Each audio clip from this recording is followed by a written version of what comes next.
क्या रखा है?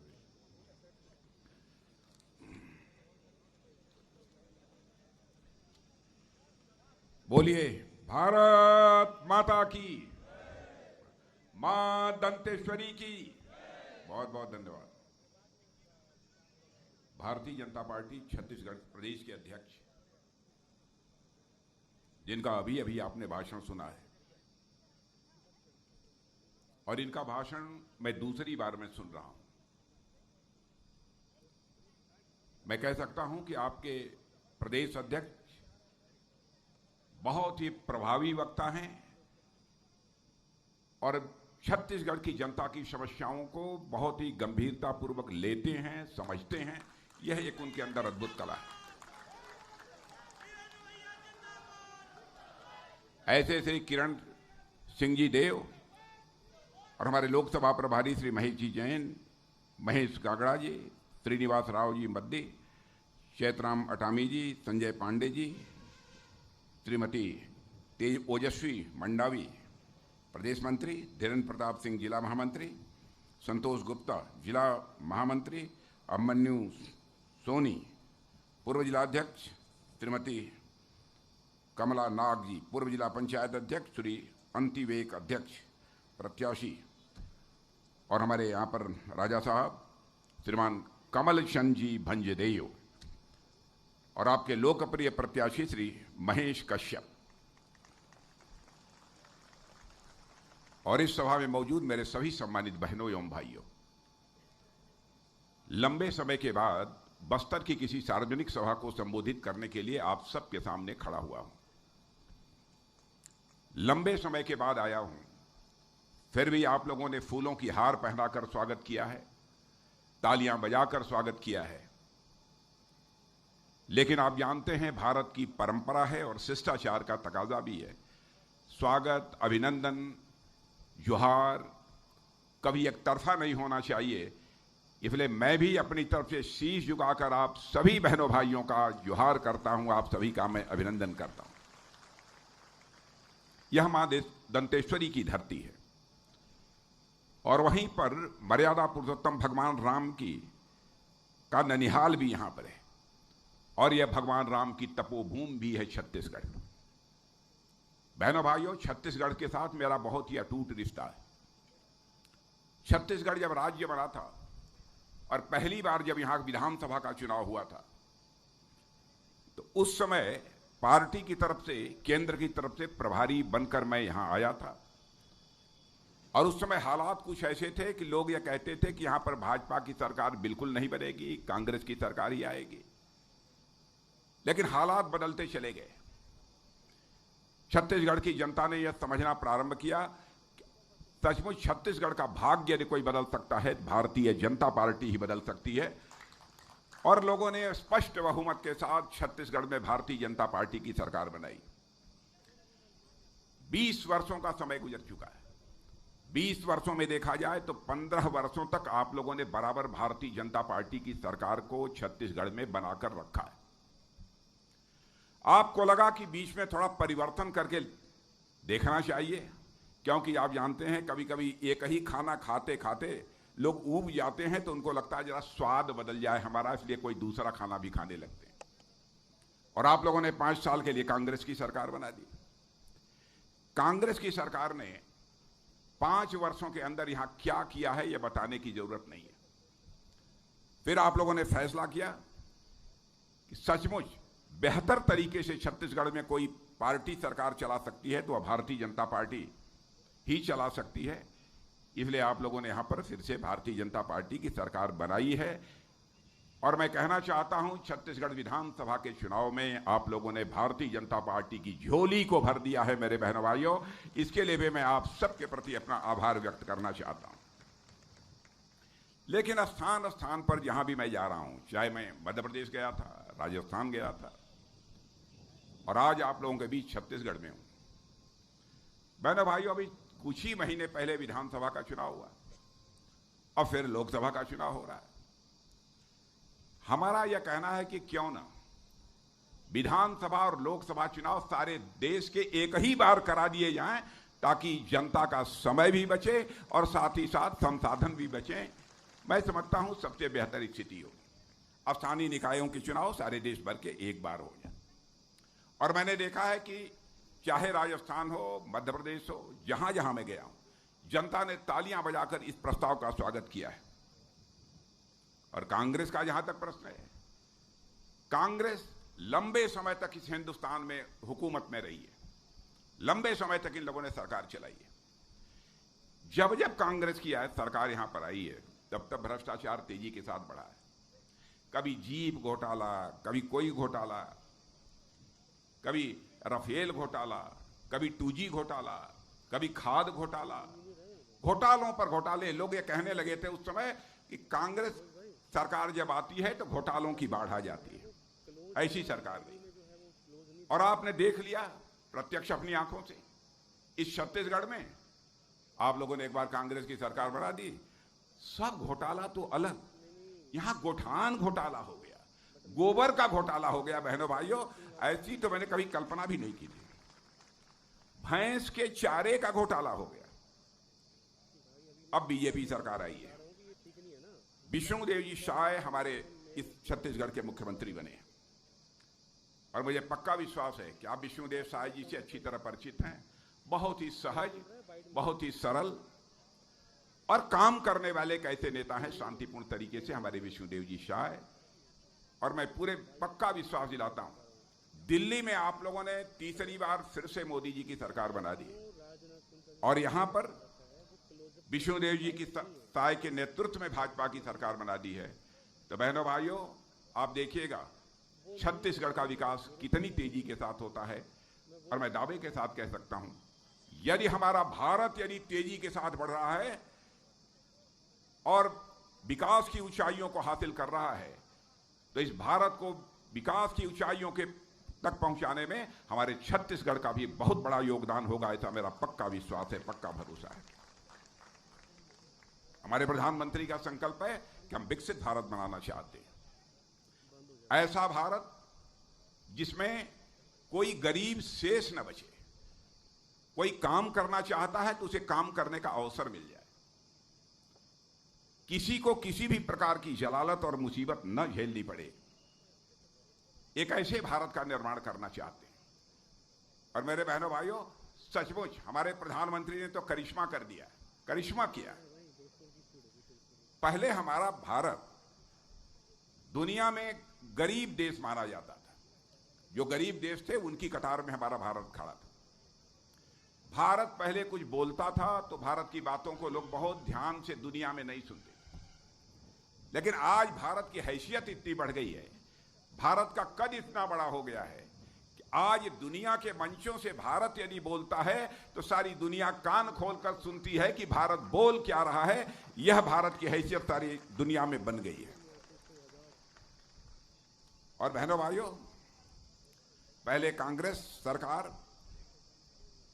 दुनिया के दूसरे देशों के पास अपनी शिकायतों को लेकर जाती थी कि हमको फला देश से यह शिकायत है, फला देश से यह शिकायत है।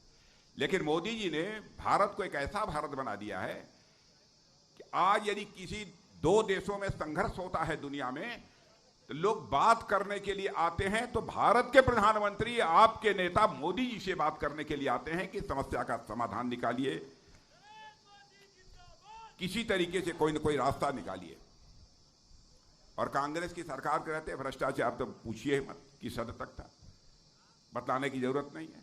छत्तीसगढ़ में आपने देख ही लिया, यहां पर कांग्रेस की सरकार थी, कितना भ्रष्टाचार हुआ है, यह भी आपसे छिपा नहीं है।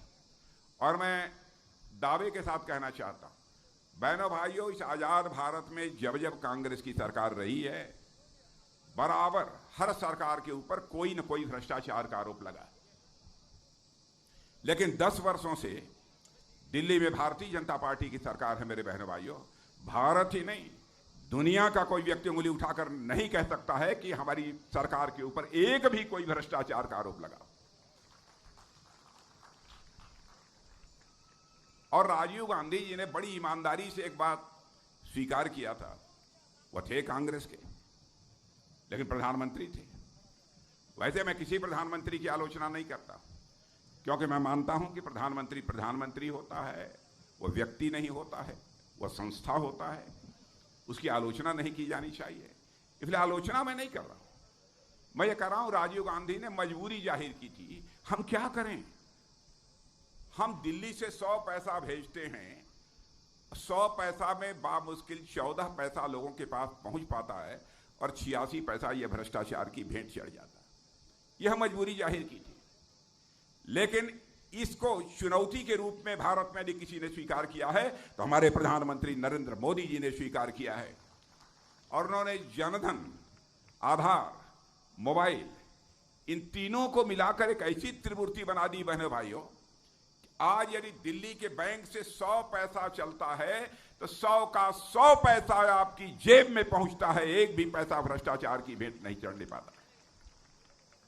भ्रष्टाचार को भाषण देकर समाप्त नहीं किया जा सकता। भ्रष्टाचार को समाप्त करना है तो व्यवस्था में बदलाव लाने की जरूरत पड़ेगी। और मैं दावे के साथ कहता हूं, इस आजाद भारत में गरीबों की, पिछड़ों की, आदिवासियों की सर्वाधिक चिंता यदि किसी ने की है तो हमारे मोदी जी की सरकार ने की है। इसके पहले किसी ने इतनी चिंता नहीं की है। और हमारी अटल बिहारी वाजपेयी जी भारत के प्रधानमंत्री थे। आप लोगों को मालूम है आदिवासी के प्रति कितनी संवेदना उनके दिल में थी, कैसा भाव उनके दिल में था। उन्होंने कहा कि भाई आदिवासी समाज के लिए एक अलग से मंत्रालय ही बना देना चाहिए। आजाद भारत में पहली बार आदिवासी समाज के लिए अलग से मंत्रालय बनाने का काम यदि किसी ने किया था तो हमारे आदरणीय अटल बिहारी वाजपेयी ने किया था, वह भारतीय जनता पार्टी नहीं किया, दूसरे ने नहीं किया था। और हमारे प्रधानमंत्री मोदी जी के आने के बाद पीएम जनमन, आदिवासी जनमन योजना जो प्रारंभ की गई है, आदिवासी समाज में भी जो सबसे पिछड़े हुए उनकी चिंता करने के लिए यह योजना प्रारंभ की गई। और मुझे याद है पहले जो वनोपज थे, वनों में जो चीजें पैदा होती थी उनकी जैसी उचित कीमत मिलनी चाहिए, हमारे लोगों को नहीं मिल पाती, हमारे आदिवासी भाइयों को नहीं मिल पाती थी। दिन भर पसीना बहाते थे, लेकिन उस पसीने की जो उनको कीमत मिलनी चाहिए थी वो नहीं मिल पाती थी। उसकी भी चिंता यदि किसी ने की है तो हमारे प्रधानमंत्री ने की है। और इतना ही नहीं, जो वनोपज हैं, वन में जो चीजें पैदा होती हैं, जंगलों से जो आप लोग निकालते हैं, महुआ हुआ, यह सब सारी चीजें, माड़ा वाड़ा, यह सब सारी चीजें, बहनों भाइयों मैं दावे के साथ कहता हूं कि पहले से ज्यादा कीमत आपको इस समय प्राप्त हो रही होगी। कांग्रेस की हुकूमत में वह कीमत आपको प्राप्त नहीं हुई होगी जितनी की इस समय प्राप्त हो रही है। न्यूनतम समर्थन मूल्य एमएसपी भी पहले केवल 10 ऐसे वनोपज थे जिनकी मिलती थी, लेकिन हमारे प्रधानमंत्री मोदी जी ने कहा कि नहीं, वन में पैदा होने वाले 10 चीजों की ही कीमत नहीं मिलनी चाहिए, न्यूनतम समर्थन मूल्य नहीं मिलना चाहिए।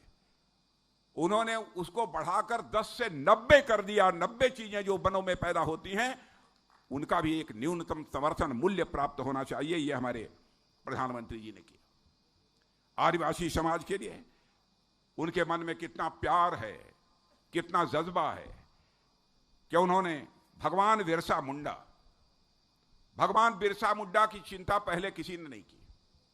भगवान बिरसा मुंडा की पहली बार जी किसी ने चिंता की तो हमारे भारत के प्रधानमंत्री मोदी जी ने चिंता की बहनों भाइयों। और उन्होंने भगवान बिरसा मुंडा के जन्मदिन को जनजातीय गौरव दिवस के रूप में मनाने का उन्होंने फैसला किया। और मैं बतलाना चाहता हूं, जहां तक जनजातीय भाइयों का प्रश्न है, हमारे लिए वोट बैंक नहीं है। हम इनको वोट बैंक के रूप में नहीं देखते, हम इन्हें भारत के गौरव के रूप में देखते हैं, भारत के स्वाभिमान के रूप में हम देखते हैं बहनों भाई। मैं तो रक्षा मंत्री हूं, मैंने देखा है कि हमारे बहुत सारे ऐसे आदिवासी भाई जो इस समय सेना में काम कर रहे हैं, गृह मंत्री भी रहा हूं, मैंने अर्धसैनिक बलों में भी अपने आदिवासी भाइयों को काम करते हुए देखा है। जहां पर सचमुच मजबूत कलेजे की जरूरत होती है, साहस की जरूरत होती है, शौर्य की जरूरत होती है, पराक्रम की जरूरत होती है, तो हमारे आदिवासी भाई सीने का बटन खोलकर उसका मुकाबला करते हैं। मेरे बहनों भाइयों, यह ताकत हमने आदिवासी भाइयों के अंदर देखी है। और जहां तक छत्तीसगढ़ का प्रश्न है, छत्तीसगढ़ के प्रति और हमारे प्रधानमंत्री कितने संवेदनशील हैं, कितनी चिंता करते हैं कि 35,000 करोड़ रुपए की योजनाओं का अभी हाल में ही उन्होंने लोकार्पण किया है और कुछ का शिलान्यास भी किया है। लेकिन कांग्रेस को क्या हो गया? कांग्रेस के गठबंधन के लोग, एक आरजेडी पार्टी है बिहार की, उसके नेता ने यह कह दिया हम लोग प्रधानमंत्री होंगे तो मोदी जी को जेल डालेंगे। बहनों भाइयों, उनके नेता स्वयं जेल में गए, उनके नेता स्वयं जेल में, अब वो हमारे प्रधानमंत्री को जेल में डालेंगे। और जानते हैं कि उनकी सरकार बनने वाली नहीं है, केवल जनता की आंखों में धूल झोंक कर जनता का समर्थन हासिल करने की कोशिश कर रहे हैं। भारतीय जनता पार्टी कभी भी जनता की आंखों में धूल झोंक कर नहीं, बल्कि जनता की आंखों में आंख डालकर उनका समर्थन हासिल करती है। बहनों भाइयों, ये लोग जनता को केवल गुमराह करने की कोशिश करते हैं। नई नई क्रांतियां इस देश में लाने का काम हमारे प्रधानमंत्री ने किया है। आप सब लोग यहां बैठे हैं, मैं जानता हूं हमारे आदिवासी भाइयों के लगभग अधिकांश परिवारों में सबके हाथ में मोबाइल होगी, और मोबाइल के माध्यम से मैंने अपने आदिवासियों भाइयों को स्वयं ही देखा है यह करते हुए कि उसी से बैंक से पैसा निकालते हैं और उसी से बैंक में पैसा जमा करते हैं। इसको अंग्रेजी में डिजिटल ट्रांजैक्शन बोलते हैं। पहले लोगों को बैंक जाना पड़ता था पैसा निकालने के लिए, पैसा रखने के लिए बैंक में जाना पड़ता था। लेकिन मोदी जी ने एक ऐसा सिस्टम बना दिया कि आप घर बैठे बैठे बैंक से पैसा भी निकाल सकते हैं, बैंक में पैसा यदि जमा करना चाहते हैं तो बैंक में आप पैसा भी जमा कर सकते हैं।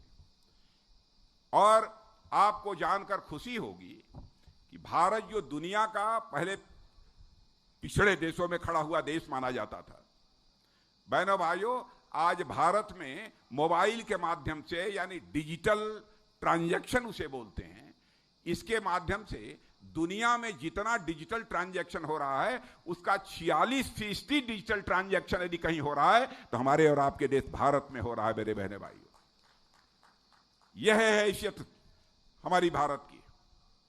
और आप लोगों ने यह भी देखा होगा, जब जब चुनाव आया है, यह कांग्रेस के लोग घोषणा पत्र जारी करते हैं। भूपेश बघेल जी ने भी घोषणा पत्र यहां जारी किया था सरकार बनने के पहले, जब चुनाव लड़ रहे थे। क्या उन्होंने जो सारे वादे किए थे अपने वादों को पूरा किया? पिछले 70-75 वर्षों में लगातार कांग्रेस वादे करती रही, अपने वादों को पूरा नहीं करते हैं। लेकिन मैं दावे के साथ कहता हूं, जो भी हम लोग घोषणा पत्र जारी करते हैं, जो कहते हैं बहनों भाइयों, वह करके दिखाते हैं। यह है हमारी पार्टी का चरित्र। मैं आपको याद दिलाना चाहता हूं, जब 2014 में घोषणा पत्र जारी हुआ था तो हम लोगों ने कहा था हम आएंगे, अयोध्या की धरती पर भव्य राम का मंदिर बनाएंगे। तो उस समय लोग कहते थे हां आएंगे, मंदिर बनाएंगे, लेकिन तारीख नहीं बताएंगे, ऐसा कटाक्ष करते थे। लेकिन बहनों भाइयों, आपने देख लिया, अयोध्या में भव्य राम का मंदिर बन गया। भगवान राम अपनी कुटिया से निकलकर अपने महल में प्रवेश कर चुके हैं। मैं विश्वास के साथ कह सकता हूं कि भारत में भी अब राम राज्य का श्री गणेश होगा। मेरे बहनों भाई, भारत में भी श्री राम राज्य का श्री गणेश होगा। ऐसी स्थिति यहां पर पैदा हुई है। और हमको तो इस बार चुनाव में लगता है, छत्तीसगढ़ के चुनाव में, ये दोनों कांग्रेस, ये चुनाव तो ठीक तरीके से निपट जाएगा, लेकिन इसी चुनाव में मुझे लगता है कांग्रेस भी निपट जाएगी।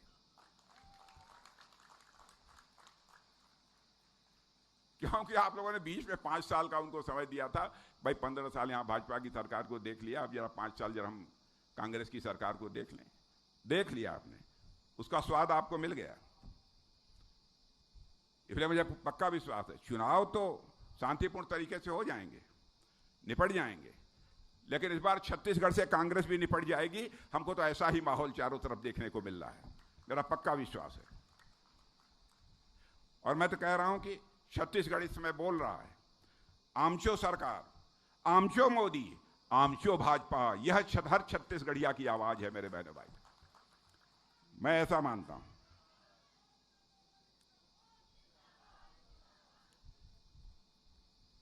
और आप जितने बैठे हैं, मैं आदिवासी माताएं बहनें भी यहां बैठी हैं, सबके घर में गैस का चूल्हा है कि नहीं है? तो गैस का चूल्हा तो जरा हाथ उठाइए।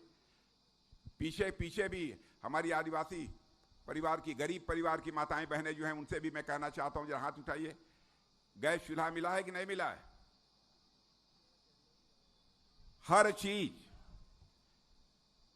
पहले कभी कोई कल्पना नहीं करता था कि गरीब परिवार की माताएं बहनें भी गैस चूल्हे के ऊपर कभी खाना बनाएंगे। हमारी गरीब माताओं बहनों के आंखों से भी आंसू नहीं निकलना चाहिए। इसकी पहली बार जी किसी ने चिंता की है बहनों भाइयों, तो हमारी प्रधानमंत्री जी ने की है। लोग कच्चे घरों में रहते थे, झोपड़ियों में रहते थे। 2014 में सरकार बनने के बाद प्रधानमंत्री मोदी जी ने कहा कि भाई हिंदुस्तान में एक भी परिवार शेष नहीं बचेगा जिसको अपना सिर ढकने के लिए पक्का छत मुहैया हो जाए। अब पता नहीं 5 साल यहां पर कांग्रेस की सरकार थी, उसने इस योजना को लागू होने दिया कि नहीं होने दिया? लेकिन नहीं लागू होने दिया तो सुन लेना, अब विष्णुदेव जी की सरकार आ गई है, भारतीय जनता पार्टी की सरकार। जिनको पक्का मकान नहीं मिला है, पक्की छत नहीं मिली है, उनको 3 साल के अंदर ही पक्का छत मिलकर रहेगा, पक्का मकान मिलकर रहेगा। बहनों भाइयों, मैं आपको विश्वास दिलाता हूं। यह बतलाइए कि आप लोगों के घरों में नल से पानी आता है कि दूर दराज कहीं दूसरी जगह जाकर आप घड़े पर घड़ा भर कर पानी लेकर तब आते हैं, अपनी पानी की आवश्यकताओं को पूरा करते हैं? घर में नहीं है ना? घर में नल है कि नहीं है? बतलाइए कितने लोगों के घर में नल है? जरा हाथ उठाइए तो। वाह, इतने लोगों के घर में है। शायद यदि 5 साल तक हमारी छत्तीसगढ़ में कांग्रेस की सरकार न रही होती, भाजपा की सरकार रहती बहनों भाइयों, तो मैं दावे के साथ कह सकता था 100% सबके घरों में जो है पानी नल के माध्यम से पहुंच गया होता। लेकिन कांग्रेस सोचती क्या थी? अरे भाई, मोदी जी की योजना है, मोदी जी की योजनाओं को मैं लागू कर दूंगा, कहीं बाद में लोगों को मालूम होगा कि यह सब सारा काम मोदी जी ने किया है, तो सारा का सारा वोट या मोदी जी को मिल जाएगा। इसी डर के मारे मोदी जी ने जो जो योजनाएं प्रारंभ की बहनों भाइयों, उन सब सारी योजनाओं को इन्होंने प्रभावी तरीके से लागू नहीं होने दिया है। यह हालत है इनकी। अब इसी कांग्रेस की सारे देश में हालत यह होती जा रही है कि मुझे लगता है कुछ समय के बाद लोग पूछेंगे एक दूसरे से, 2024 के चुनाव के बाद कांग्रेस का नाम लेंगे तो 10-5 साल के बाद बच्चे पूछेंगे कौन कांग्रेस, कौन कांग्रेस। जैसे हमारे देश और दुनिया से डायनासोर लुप्त होता जा रहा है, वैसे ही भारत की राजनीति से कांग्रेस लुप्त होती जा रही है बहनों भाई। यह हालत इन लोगों की हो गई है। और भारत की ताकत तो निरंतर बढ़ती जा रही है। कभी कभी हिंदू मुसलमान का आरोप लगा देते हैं मोदी जी के ऊपर, भेदभाव करते हैं। बहनों भाइयों, आपको जानकर आश्चर्य होगा कि दुनिया के अरब के 5 देशों ने हमारे मोदी जी को 5 देशों ने, अरब के मुस्लिम देश हैं, अपने यहां का सबसे बड़ा सम्मान से किसी को दिया है तो हमारे और आपके प्रधानमंत्री मोदी जी को वह सम्मान देने का काम किया। यह है भारत की हैसियत। और हमारे नौसेना के कुछ पूर्व अधिकारी कतर में काम करते थे। दुनिया का दूसरा देश है कतर, उसका नाम सुना होगा आप लोगों ने। किसी कंपनी में काम करते थे, किसी मामले में वहां की सरकार ने उनको वहां की अदालत ने फांसी की सजा दे दी। जब हमारे प्रधानमंत्री को मालूम हुआ तो हमारे प्रधानमंत्री ने चटपट देर नहीं की और उन्होंने कतर के राष्ट्रपति को टेलीफोन मिलाकर बात किया कि हमारे देश के नागरिक, हमारे देश के नेवी के रिटायर्ड ऑफिसर जो वहां काम करते थे, उनको फांसी की सजा हो गई। तो बहनों भाइयों, भारत का प्रभाव देखिए दुनिया में, प्रधानमंत्री का प्रभाव देखिए कि वहां के राष्ट्रपति ने हमारे उन पूर्व अधिकारियों को जिनको फांसी की सजा हो गई थी, उन्हें चटपट उनकी फांसी की सजा माफ कर दी और वहां की जेलों से निकलकर वह भारत आ गए। यह है भारत की हैसियत, यह है भारत की ताकत। कांग्रेस निरंतर कमजोर होती जा रही है। यहां पर टीवी देखते हैं आप लोग कि नहीं देखते हैं? टीवी देखते हैं? टीवी में एक बिग बॉस का शो आता है, देखते हैं कि नहीं? बिग बॉस का शो कितने लोगों ने देखा है? पीछे के लोगों ने बिग बॉस का शो देखा है कि नहीं? नहीं देखा होगा यार। कांग्रेस की हालत यही हो रही है इस समय। यह बिग बॉस का घर बनी हुई है कांग्रेस। एक दूसरे के कपड़े फाड़ रहे हैं, एक दूसरे के कपड़े फाड़ रहे हैं। बड़ी संख्या में लोग कांग्रेस पार्टी छोड़कर भारतीय जनता पार्टी की सदस्यता स्वीकार कर रहे हैं मेरे बहनों भाई, बड़ी संख्या में। और भारत की बढ़ती ताकत के कारण सारी दुनिया भारत की सराहना कर रही है। दुनिया में कहीं आज तक ऐसा नहीं हुआ कि 10 वर्षों में 25 करोड़ लोग गरीबी की रेखा से बाहर हो जाए, यानी गरीबी की संकट से उनको छुटकारा मिल जाए। पहली बार दुनिया में किसी देश पे हुआ है तो केवल और केवल भारत में हुआ है बहनों भाई। इसीलिए मैं कहना चाहता हूं, कांग्रेस तो अब जंग लगा हुआ लोहा हो गया है। जंग लगा हुआ लोहा है कांग्रेस इस समय। इसलिए मैं आप सबसे अपील करना चाहता हूं कि भारतीय जनता पार्टी को भारी मतों से आप विजय दिलाइए। अभी आपके प्रत्याशी महेश कश्यप को मैं सुन रहा था। बहनों भाइयों, महेश कश्यप को मैं सुन रहा था और महेश कश्यप के चेहरे की ओर भी मैं देख रहा था। महेश कश्यप के अंदर गजब की चिंगारी हमको देखने को मिली है, गजब की चिंगारी देखने को मिली।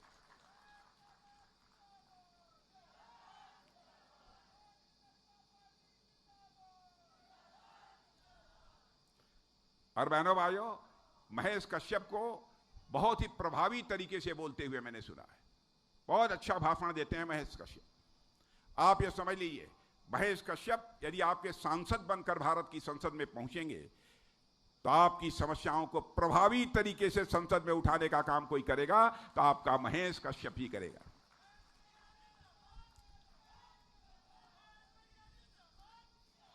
इसलिए बहनों भाइयों, मैं आप सभी से अपील करना चाहता हूं कि आप सभी महेश कश्यप को कमल के फूल का बटन दबाकर भारी मतों से विजय दिलाएं और उन्हें भारत की संसद में भेजें, यही अपील करते हुए और आप सबको धन्यवाद देते हुए अपना निवेदन समाप्त करता हूं। आप सबको बहुत बहुत धन्यवाद।